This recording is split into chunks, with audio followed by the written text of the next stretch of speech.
I guess for some of you, the webinars will be very familiar. You'll know that we have these Wednesday webinars every Wednesday, pretty much at 11:30.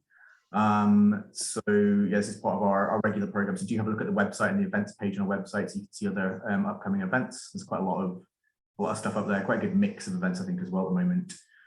And this is one of our specialist finance-focused webinars. So every few weeks we have a finance-focused theme, which is getting a funder or a social investor along, just to really talk about their projects and their funding and finance.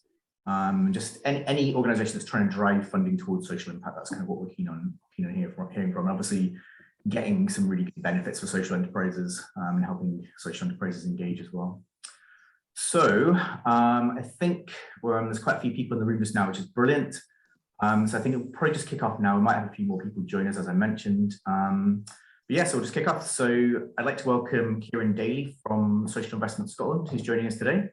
And he'll be talking about the Social Enterprise Net Zero Transition Fund in association with Zero Waste Scotland. And that's designed to support social enterprises and the wider third sector to make the transition to carbon net zero. So I won't go into any more detail just now. I will hand over to Kieran. Perfect, thanks Duncan. Delighted to be here today to talk about the Net Zero Transition Fund. I'll do a brief overview of the social investment sector and ecosystem, just to give some background and go into the fund itself. As you've said, obviously it's a webinar format, so you can ask some questions at any point about the fund or anything I might be able to help you with. Just to kick off before I go into the slides, if we could ask you to put into the chat function a 1, 2 or 3, depending on how well you think you know the social investment kind of landscape. So if you think you know it very well, if you put a 3, if it's fairly well, a 2 and a 1. If it's just kind of like basic level, that'll help me pitch how I do the webinar. Perfect, good to see. Excellent, so definitely there's a range of experience there within the room. Okay, now I shall pull up slides and I'll do the introduction to Social Investment Scotland. Oh, Duncan, I think you need to let me share my screen.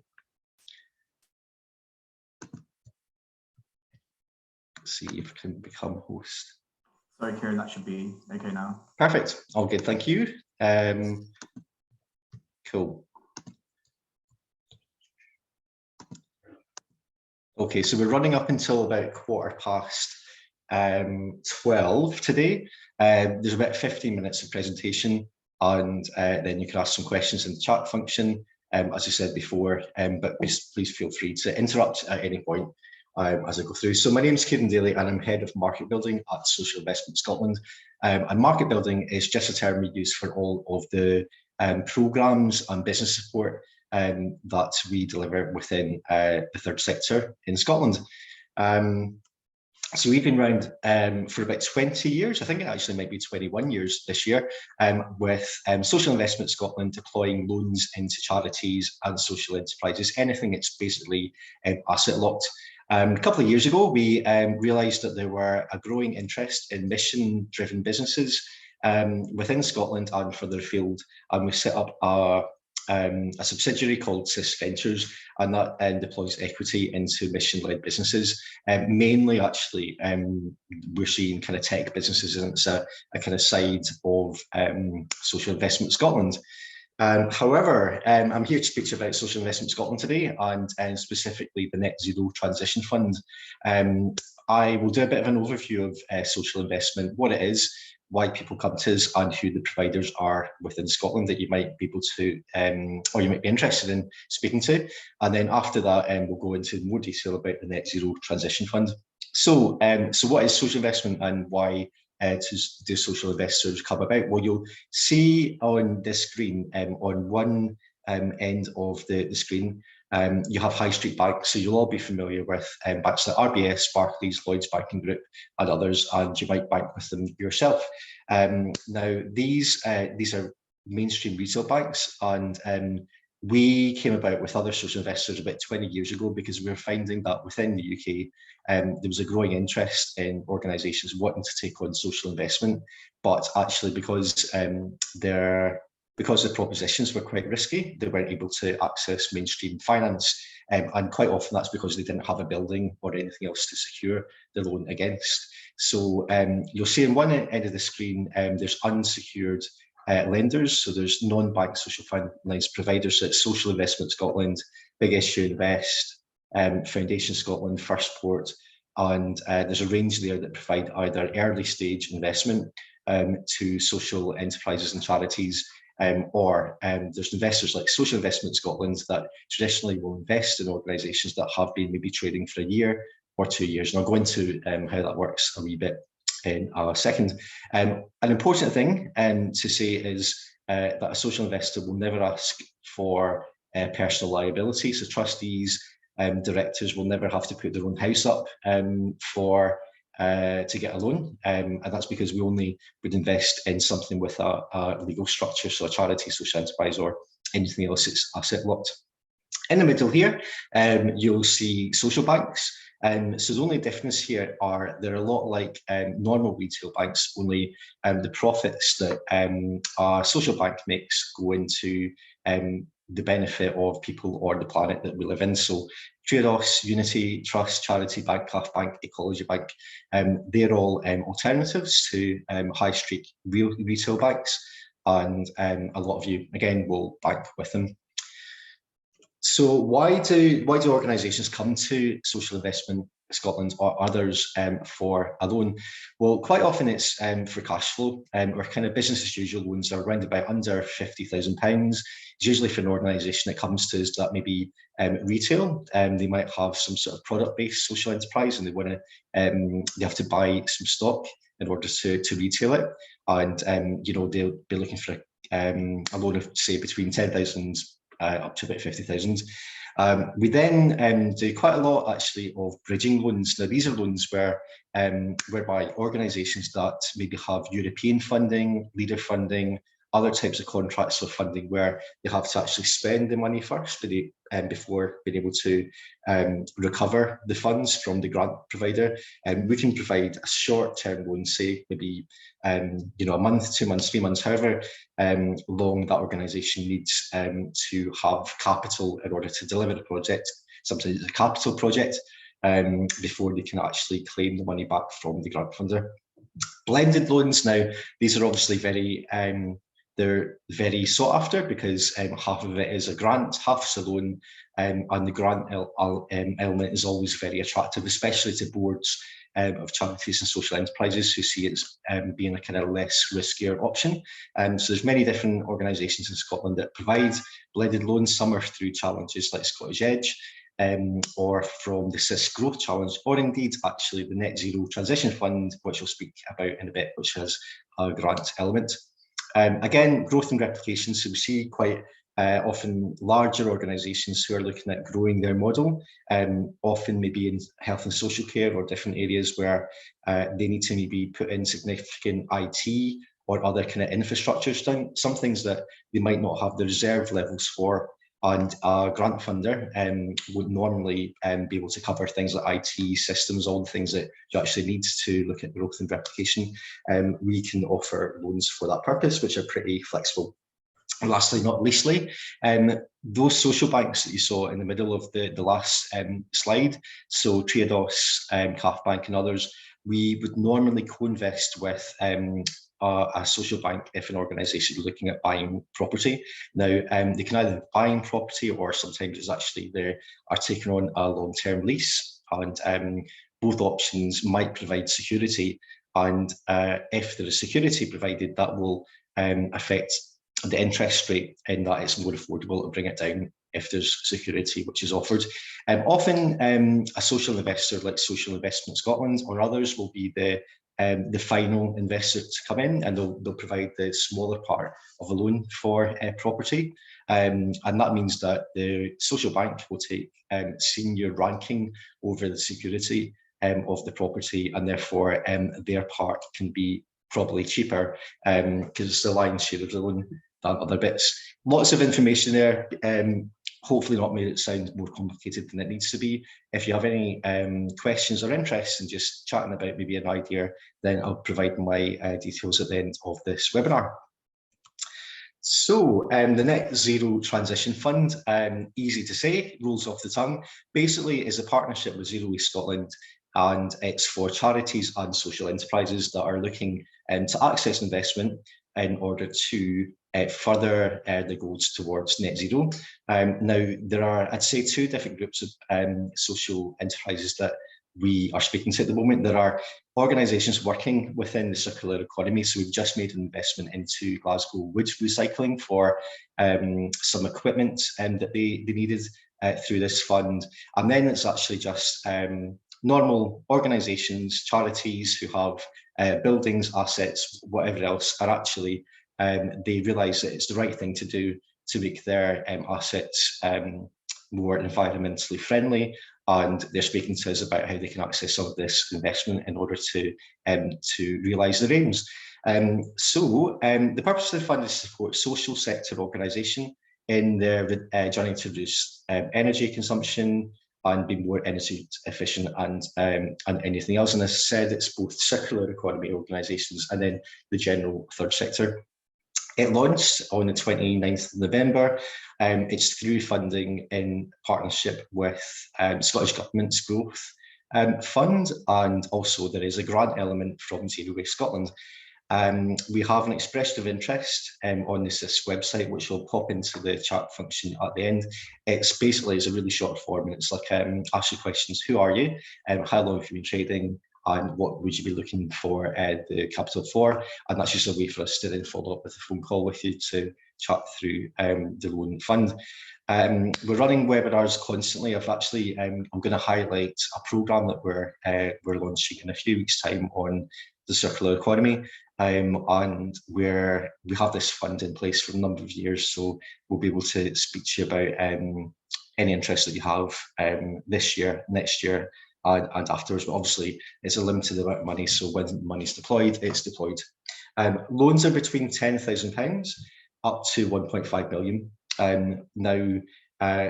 Those amounts there will be, I guess, contingent on the different types of organisations that we are speaking to. We know that quite often organisations working in the circular economy might be powered a lot by volunteers. They might be looking for more kind of smaller loans, and it might be really specific things like equipment or whatever else. Whereas generally across the third sector, there might be organisations that have a number of assets and what have you, and are looking at larger amounts of funding. It's a cheap loan. It's 3% fixed interest rates for the duration of the loan. It's unsecured, so you don't need a building, you don't need to offer security for this loan, and that doesn't affect the interest rate. It's always going to be 3%. And there's no arrangement fees. As we mentioned, there is a grant element. I can't tell you how much that the element would be, because it's a case-by-case basis. And if you were interested in the fund, I would say it is a loan fund, first and foremost, a cheap one, 3%, to support net zero aims. And there is some grant funding available, but it's not primarily grant funding with loan, it's the other way about. So just chatting through some of the organisations we've supported, not through this fund specifically, but throughout the life of Social Investment Scotland. So a lot of you will know Locavore. If you're based in the south side of Glasgow, that's where I'm based at the moment, and that's where they founded their first shop.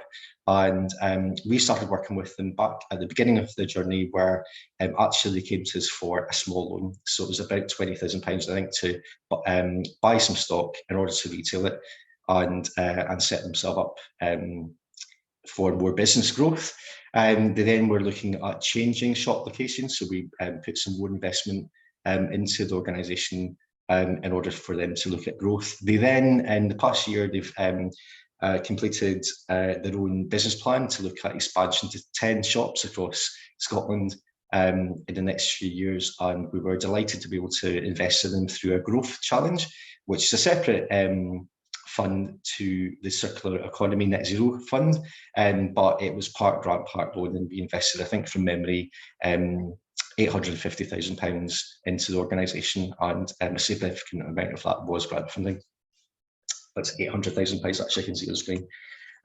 Again, here's a kind of case study of an organisation we've supported from starting up.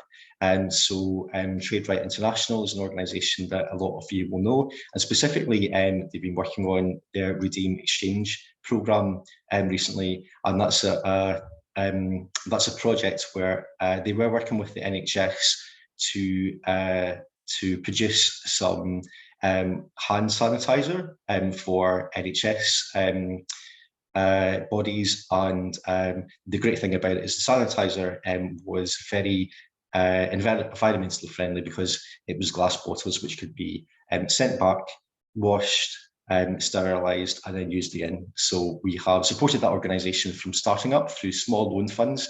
We had an ASDA loan startup fund many years ago.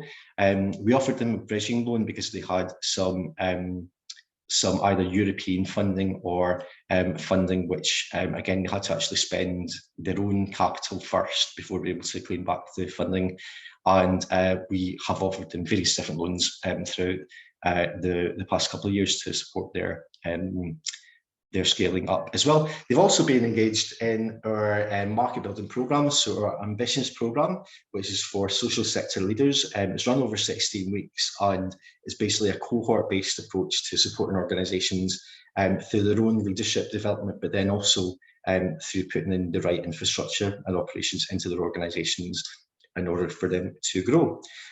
Something that's extremely exciting at the moment, so just taking a screenshot from our website, we're working on and launching a new programme called Circular Economy 360 at the moment, and this is going to be, again, a kind of cohort approach to supporting organisations that are working within the circular economy and or have ambitions to deliver ambitious net zero targets.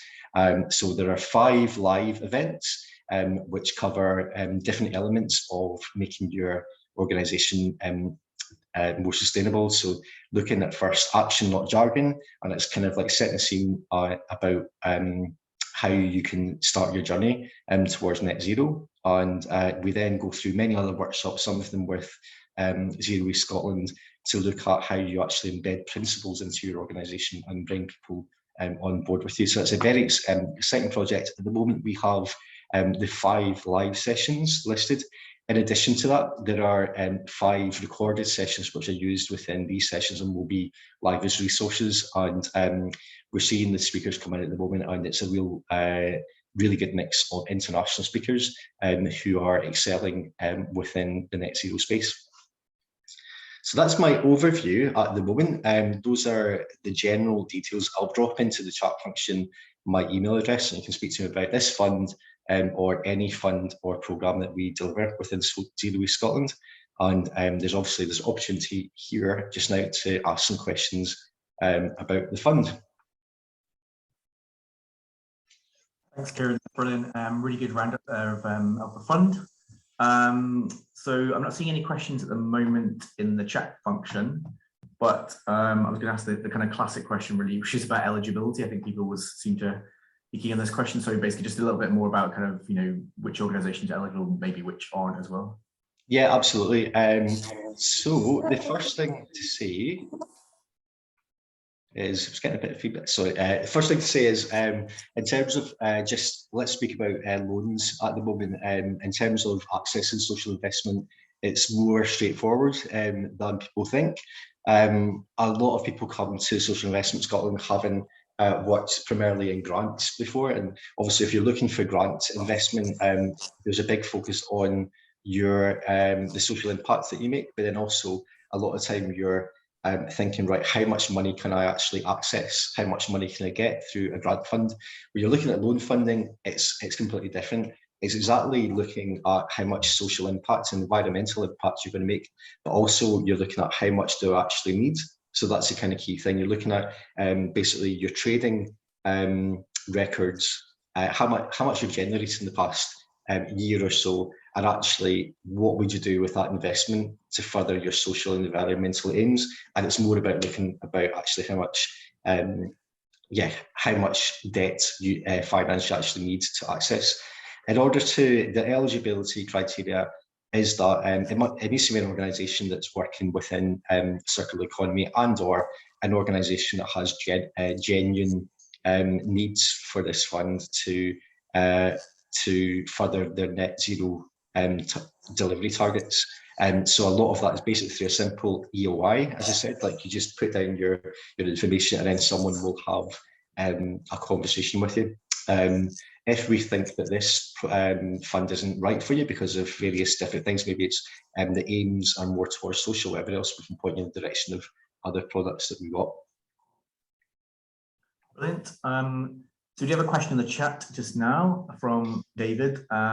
He's wondering about the connection to power companies as part of the environmental topic, potential role of social enterprises and supply chains, running an LSEP event for students on this theme, apparently. So any particular thoughts on that?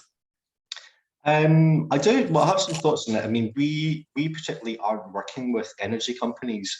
However, we have been supporting different social enterprise companies that are kind of either loosely working with energy, so they're looking at maybe homes and making them more the energy consumption more efficient, making them better insulated.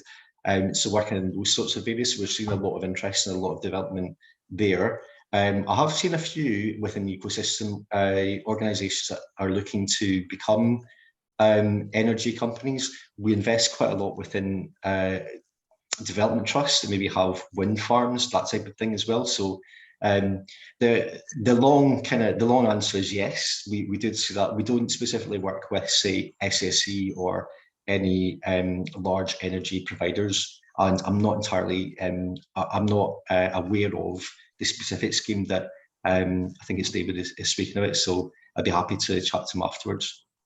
Excellent. Yeah, I think obviously we're very aware at the moment of the costs of doing business as well. So this really links into that wider agenda, the cost of doing business and particularly energy costs as well.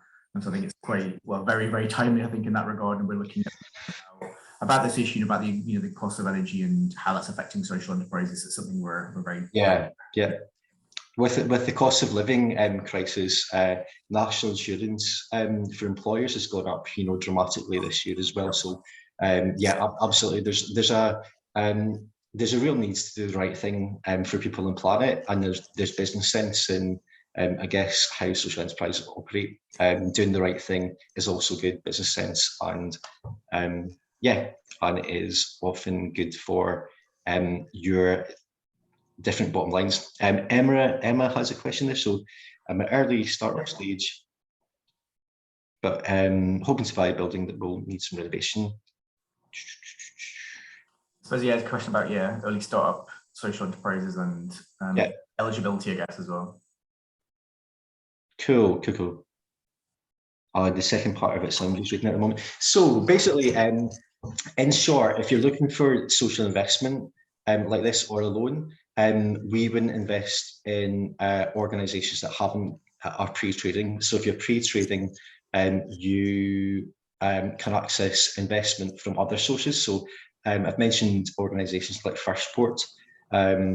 There's also Unlimited in Scotland, who work quite closely with Firstport, and there's other providers, again, that we can give you more information about how to access earlier stage investment and funding. There's also, you've mentioned grant funding, so social enterprise isn't in itself a legal structure. You can be a charity and a social enterprise, and you might be finding that there's a number of grant providers like Tudor Trust, John Elwyn Foundation, Henry Smith Foundation that are really happy to support social enterprise charities that are starting up with the grant funding that they need to get them off the ground.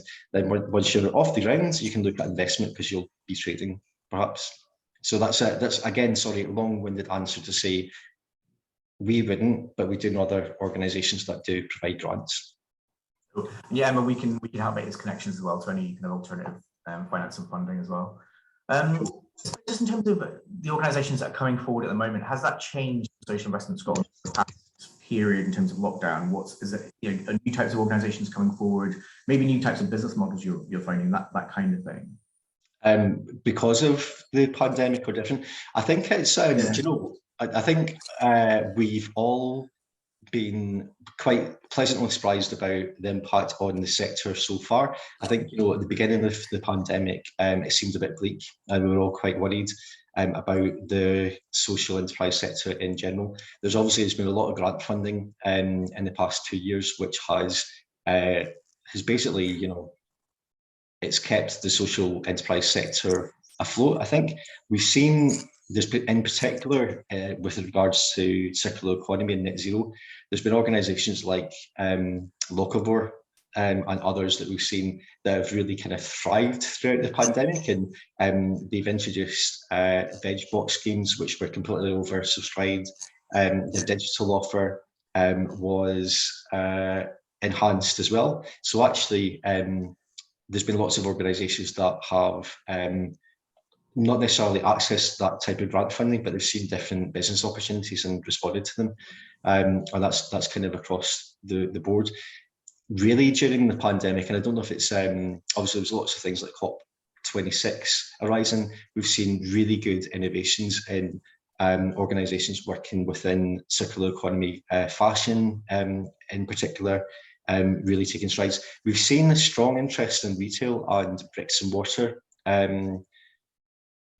trading. Obviously, there's been a huge kind of focus on local trading, and there's been some organisations like Blank Faces that operate in the west end of Glasgow and now further.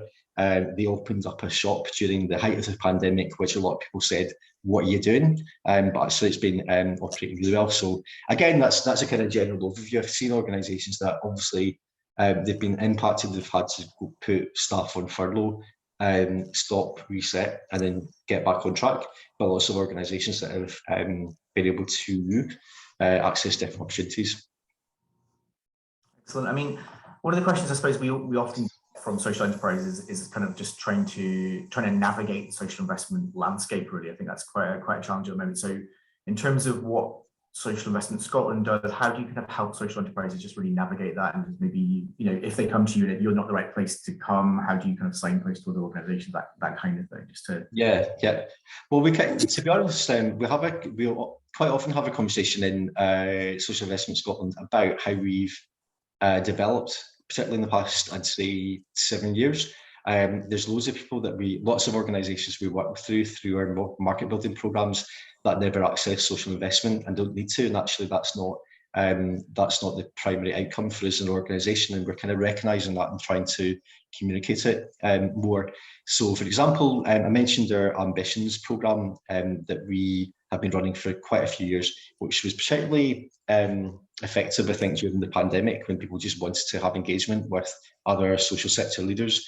Many on that programme will come to us and they won't actually have, they'll be looking for support for their own leadership development, but then also many organisations often grow obviously organically, and there comes a stage where you have to think strategically and operationally about what kind of roles within an organisation, what kind of structures need to be put in place before you can then actually grow sustainably. And you know, if key staff members move on and whatever else, you're still okay.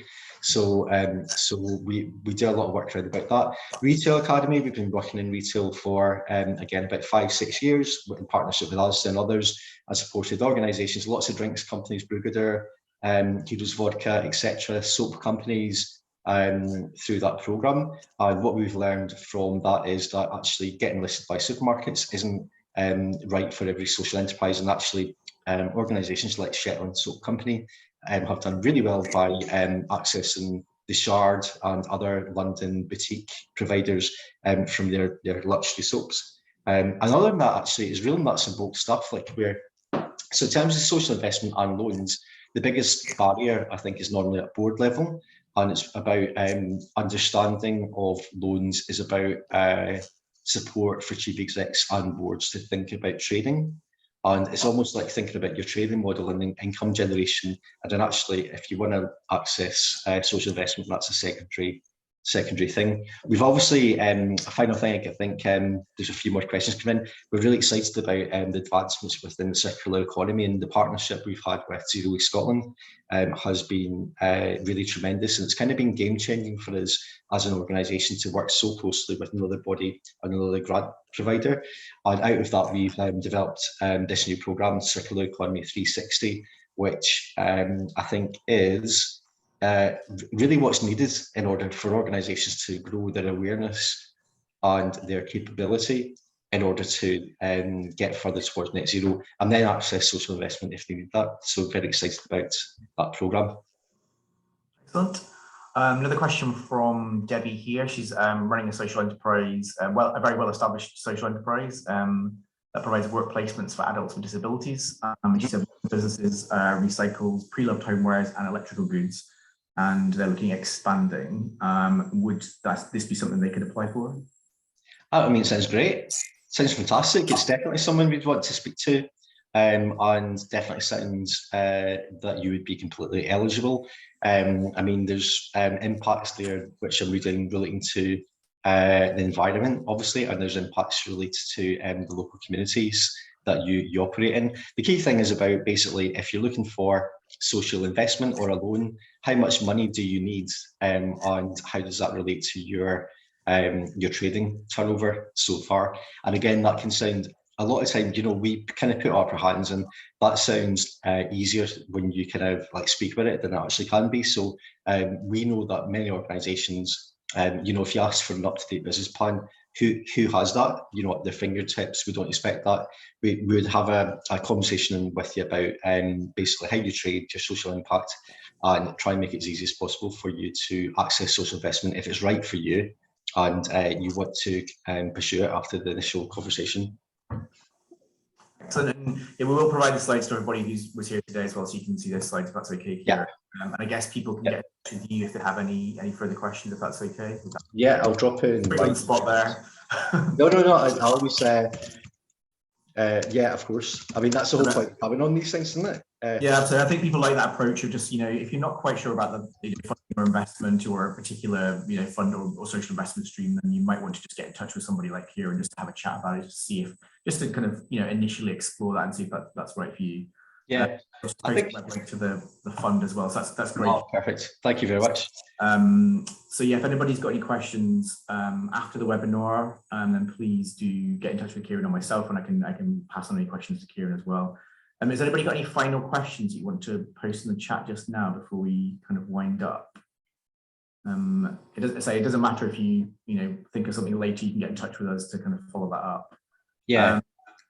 But yeah, I think yeah, we can finish this there. But I think that's great, Kieran. I mean it couldn't be more timely, to be honest. As I said, obviously in terms of the but also the cost of doing business, the cost of living crisis, which is really becoming an increasingly important topic for social enterprises. We've had a number of members get in touch with us recently to talk about energy costs and all this kind of stuff, and I think it's on the radar of social enterprises now more than ever before. So I think it's really great to hear all about that.